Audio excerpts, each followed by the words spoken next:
국민 여러분 안녕하셨습니까? 인도 태평양 전략연구원 최수영입니다.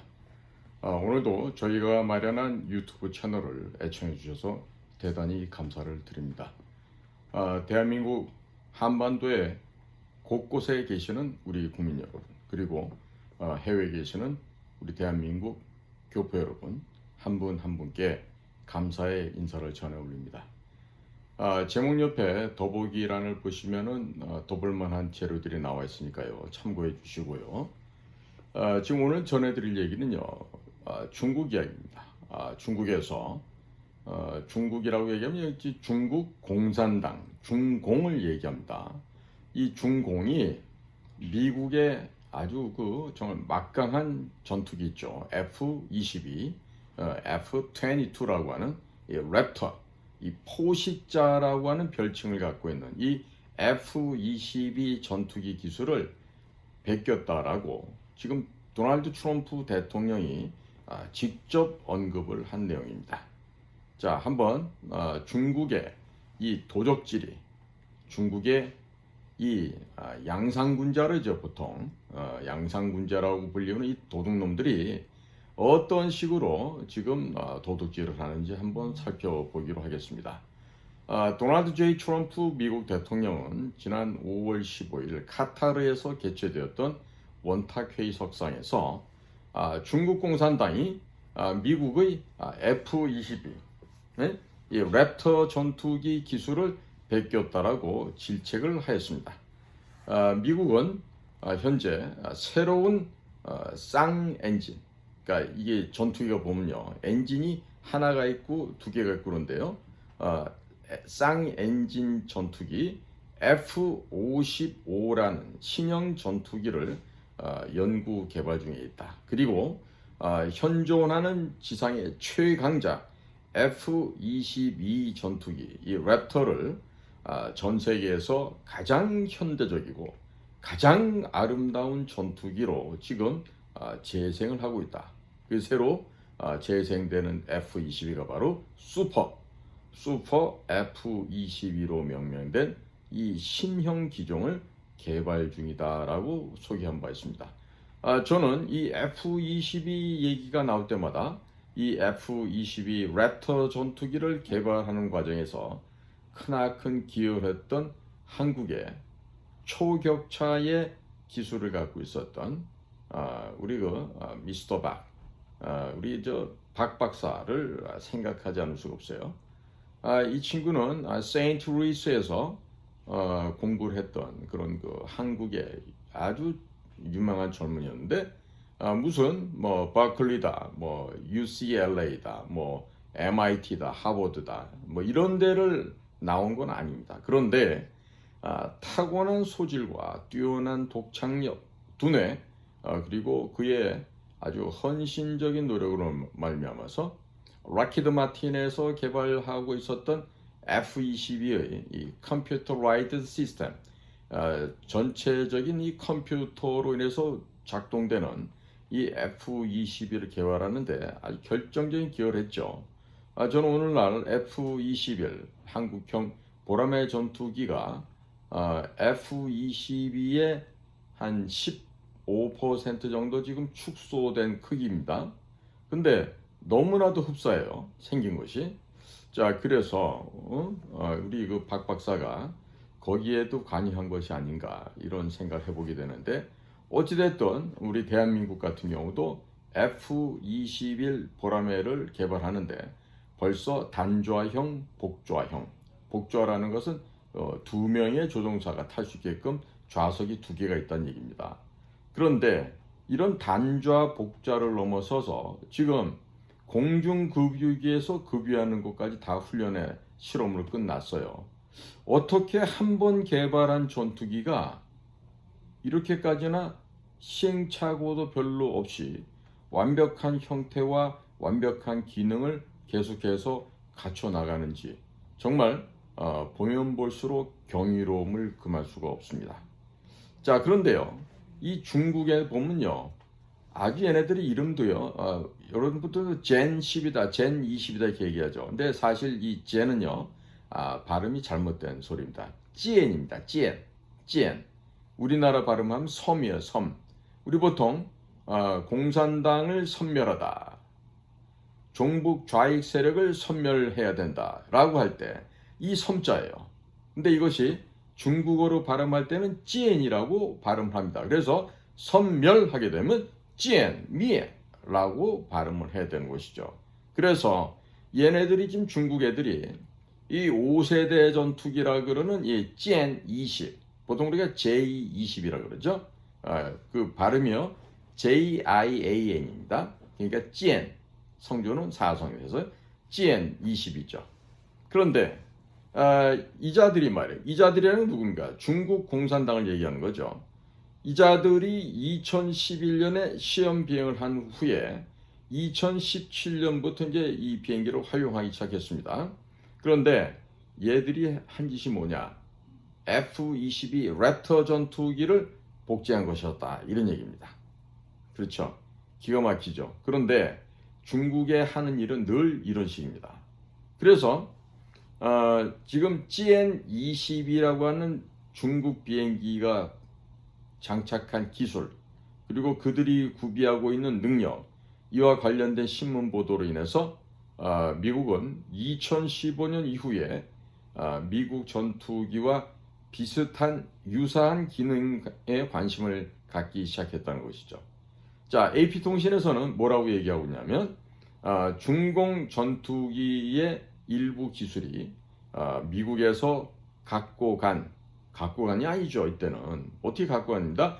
도둑질해서 갖고 간, 이렇게 얘기를 하죠. 에? 중국 공산당이 공작원들을 미국에 보내어서 기술을 훔쳐간 것이 사실로 증명되었다라고 보도를 하였습니다. 자, 한편 트럼프 1기 행정부에서 국방부 차관 했었던 제임스 앤더슨이 팍스뉴스 디지털에 취재할 때 이런 얘기를 했어요. 중국 공산당은, 중공은 미국 전투기 기술을 베껴서, 즉 복사해서 찌엔 20이라고 하는 스텔라 전투기를 개발하였다. 만일 중국 첩자들이 간첩 활동을 하지 않았더라면 GN-20 전투기가 지금보다 더 선진화될 수 없었을 것이다. 정확한 지적을 하고 있습니다. 그리고 오랫동안 중국 공산당은 도적질을 통해서 커다란 이익을 취하면서 옛날 방식이나 저급한 간첩 기술이나 혹은 미인계 또는 뇌물 또는 미국 기업인과 미국 대학교 학자 기술자 등을 포섭해왔고, 또 다른 방법으로는 미국 군사 관련 데이터를 획득하기 위한 인터넷 활동을 통해서 해킹, 즉 도적질을 하고 있다, 이 얘기를 했습니다. 그리고 10여 년간 미국의 연합공격형 전투기를 반복해서 연구하면서 GN-20의 설계와 제조 과정에 F-22 기술을 이용하고 있다라고 언급한 바가 있습니다. 자, 여기에 핵심이 있습니다. 미국은 이미 중국 첩자들이 와서 이 절도를 하고 있는 걸 알고 있었어요. 그렇기 때문에 백도어를 포함시켰거나 아니면 어느 일정 부분까지는 유사하게 복사가 되는데 그 이상부터는 뭘 하고 싶어도 할 수 없는 그런 함정을 만들어서 기술을 리킹, 흘려주는 것이죠. 그래서 중국 애들은 야, 우리가 드디어 다 훔쳤다, 환호성을 질렀을지 모르지만은 어떻게 됐다? 미국이 파놓은 덫에 걸렸다, 이런 말이 되겠습니다. 자, 지금 한편 캐나다 밴쿠버에 거주하고 있는 중국 화교 중에 수빈이라는 사람이 있는데, 이 사람이 캐나다 경찰에 체포가 됐어요. 근데 이 죄명이 뭔가 봤더니 2명의 중국 공산당 간첩과 함께 해커 활동을 했어요. 이런 해커 활동한 혐의로 지금 체포가 됐습니다. 이 자들은 이 해킹을 하면서 어딜 갔겠습니까? 미국의 유수한 방위산업업체들 있죠. 레이시온, 보잉, 락히드 마틴, 이게 있는데요. 특히나 락히드 마틴 그리고 보잉사에 침입을 했어요. 그래가지고 F-22, F-35 그리고 C-17 수송기에 기밀 군사 자료를 절취를 했다 그럽니다. 자, 그리고 다른 한편 이 GN-20이라는 전투기가 미국의 F-22와 유사하다 하더라도 작전 성능, 비행기의 고유의 기능과 장착되어 있는 모든 컴퓨터 시스템, 이 전장 장비는요, F-22하고는 비교할 수가 없습니다. 자, 미국의 싱크탱크 중에 하나인 해군 분석처라는 게 있습니다. Center for Navy Analysis가 되겠죠. CNA인데 이 해군 분석센터에서 고급 분석관으로 일해왔던 마이클 코프만이라는 박사가 있는데 이분이 작년에 상업내막이라고 하는 이 잡지에다가 GN-20이라는 이 중국 비행기가 특출한 항공 전자 장비를 설치를 구비하고 있고 또 소프트웨어를 보유를 했다. 하지만 그 엔진은 여전히 과거처럼 형편이 없다라고 소개한 바가 있습니다. 한편 작년입니다. 2024년 11월 중국 남쪽에 있는 주해라는 데가 있어요. 거기에서 항공 전람회가 있었습니다. 그 당시에 선보였던 신형 전투기 GN-35 이 외관이요. 마치 미국의 5세대 스텔스 전투기인 F-35와 유사한 모습을 보였습니다. 뿐만 아니라 공기 흡입구, 좌석 덮개 등 기본 위치 등 여러 기능 면에서 확실히 F-35를 베꼈다는 것을 볼 수가 있었는데요. 자, 과연 겉모습 베낀다고 해서 완벽한 비행기가 되는 건 아니겠죠. 자, 지금 미국에서는요, 중국 아이들이 이 중국 공산당 첩자들이 와서 도적질 해가는 것을 갖다가 이미 다 기록으로 남겨놓고 있습니다. 아마도 산더미처럼 쌓여 있을 겁니다. 그러니 속으로는 어떤 생각을 하겠습니까? 그 녀석도 참 갸륵하구나. 우리가 백도 심어놓은 것도 가져가고 비틀어 놓은 그런 자료들도 몰래 지들이 해킹했다라고 조아라 가져갔겠지만 결국 그대로 개발은 못해 된다? 결국 망한다 이런 얘기입니다.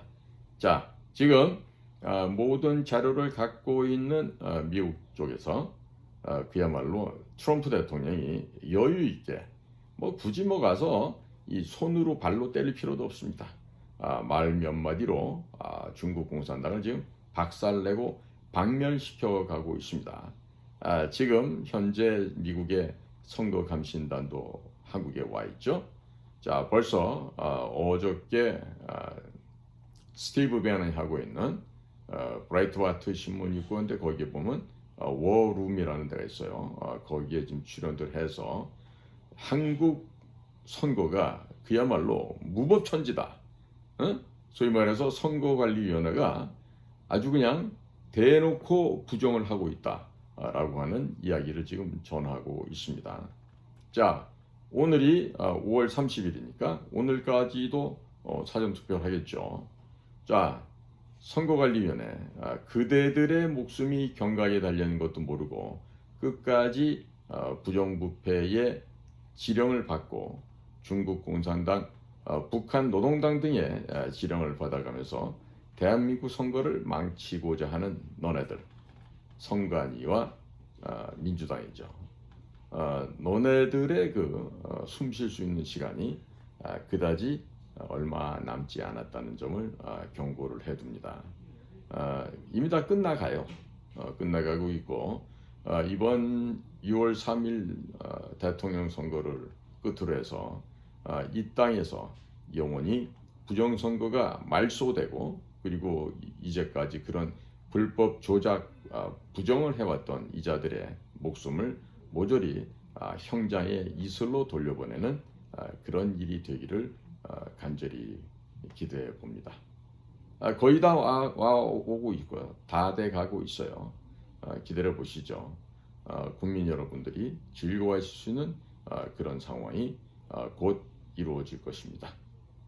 예, 오늘도 저희가 마련한 방송을 경청해 주셔서 감사를 드립니다.